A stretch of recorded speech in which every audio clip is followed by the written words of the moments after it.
Well, hello, yogis. My name is Jodi, and I am coming to you live from the Yoga Nook.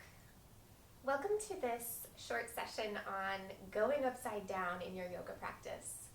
I just want to have a little bit of fun today, and some of you have mentioned going upside down, and I want to give you a few tools that you can take and practice so that you can start to bring some inversions into your yoga practice. Today I'm going to bring to you a traditional headstand. I'm going to teach you a little technique called the little egg. It's a technique that I learned when I was learning how to go upside down, and have a few things ready for your practice. So have a yoga mat, something that's kind of tacky and sticky that can support you as long as you have a little bit of padding underneath you as well. So I like to put a blanket up against the wall. So brings me to the second thing. Have a wall space, a clear wall space that you can use with no pictures on it. Make sure that that's cleared away so that you don't have to worry about knocking anything down. The same with furniture. Move your furniture, move your plants out of the way, and find a nice clear space where you can practice. The second thing is take out all of your pins. So clear the crown of your head. I'm big on bobby pins. I'm always pinning my hair and putting one side up and one side down and buns on top. So remove everything, pull your ponytails out, put something low in so that you have plenty of space to balance freely on the crown of your head. And then lastly, before we start to dive into this inversion, let's talk about a little bit of alignment. So most of the time in our yoga poses, we think about the shoulders rolling up and down the back. So it's this beautiful structure that we're creating, this alignment. Most of the time our shoulders are stacked up over our hips, right? Unless we're folding forward or bending backward, we have this beautiful long, tall alignment. So think about those shoulders rolling up and down. We want strong structure in the shoulder girdle. Shoulder blades or scapulas are pulling down toward the sit bones. Yeah, feeling a beautiful long neck. So we can think of the wind just flowing freely through this space. If we start to kind of hike our shoulders up toward our ears, we lose that structure. We want that structure. Next thing is going to be trickling down into our core space, right? The foundation of all of these beautiful yoga poses that we do on our mat. So bringing our bandhas or our locks into the picture, and that's just a fancy word. Really, the biggest thing to remember is no pokey ribs when we're going upside down. We want to have a nice, tall, strong, long structure. So if we're poking the rib cage out and have a slight back bend happening, we're never going to be able to support ourselves. So you can start by kind of disengaging the rib cage. Feel the rib cage poke out. You can kind of feel those pokey ribs, and then take a big breath in here.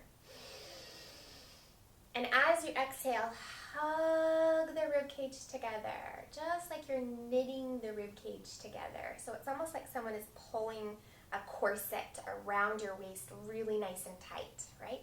And so then if you rub your hand along that upper belly space and along that rib cage, there's no pokey ribs, right? It's nice and flat and engaged and strong. And then the lower belly pulls in and up. So those are the two lots. The Uddiyana Bandha is up here. This is the space of our inner fires. So a lot of our power comes from this space. A lot of our stability comes from this space. And then the lower belly as well, drawing that lower belly in, engaging that lower belly. Okay, sound good? So we've got our ribcage engagement, our belly engagement, just like we're doing a sit-up, right? We want it nice and tight. And then we have our shoulder engagement, shoulders away from ears. So even when we go upside down, doing our best not to let those shoulders hike up, they stay pressing down away from the ears. So let's start with the first step of our traditional yogi headstand.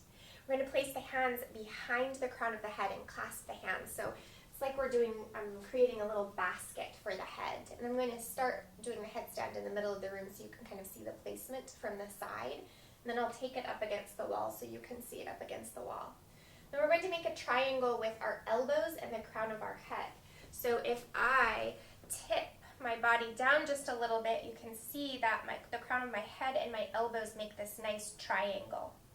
Does that make sense? And then feel the sensation of your head pressing into your hands and your hands pressing into your head. So it's that simultaneous motion of pressure, hands into head and head into hands. And this motion is going to help us lift the crown of head slightly up off of the mat. So a lot of times the weight of the body coming into the crown of the head can be pretty intense.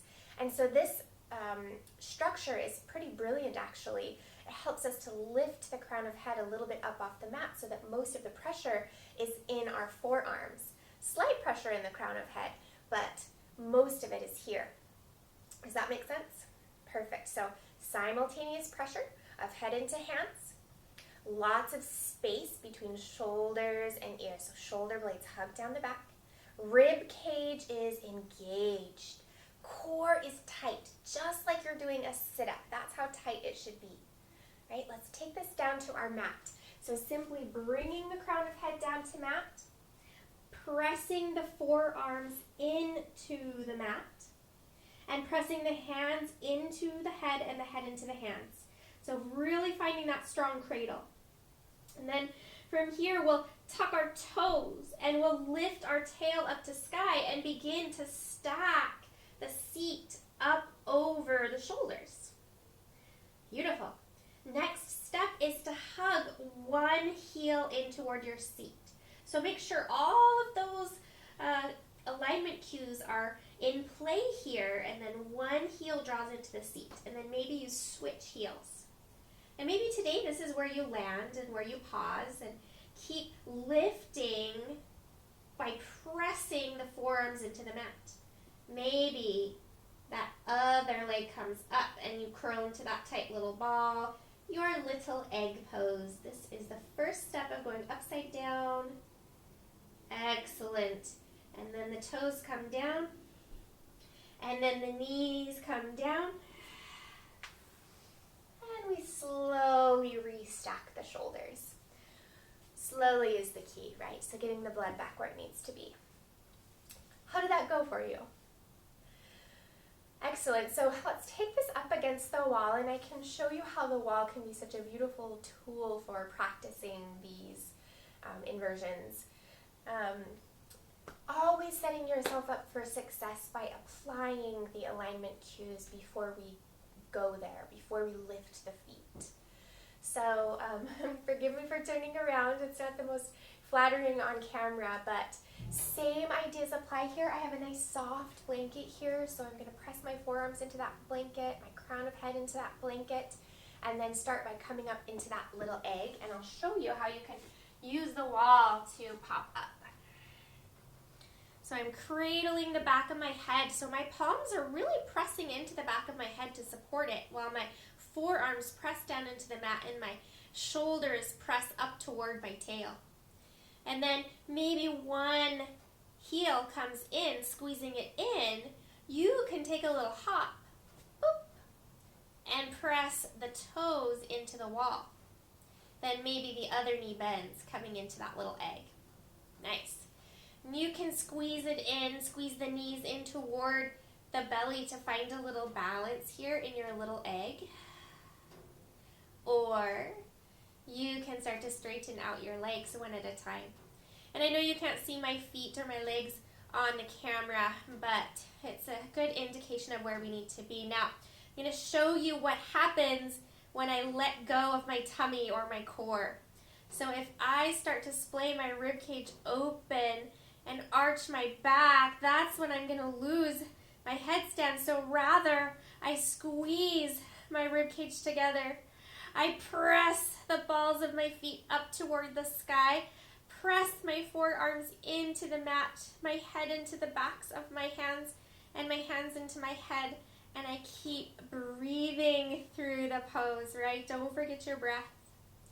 And then maybe bringing one or both knees back into the little egg, curling it in, woo, bringing your toes back down to mat, and then dropping your knees. Nice. So how does that feel? Think you can work on those few things? Just be really, careful around the house. Make sure you have a safe space to practice. Lots of padding to start. Slowly but surely. Maybe the first day you keep both toes on the mat. Maybe the next day you lift one, and maybe, a few weeks later you start to fly. But as long as you're working on those strengthening poses, or those strengthening cues, belly, strong shoulder girdle, long, long neck, you're going to be amazing. Thanks so much for joining me today. I hope this gives you some things to work on, and I will see you next time. Maybe next time we will work on a tripod headstand. That's a little bit of a different hand and head placement, and maybe we'll also work on coming into our headstand from our wide-legged forward fold. So many possibilities in this practice. I will see you next time.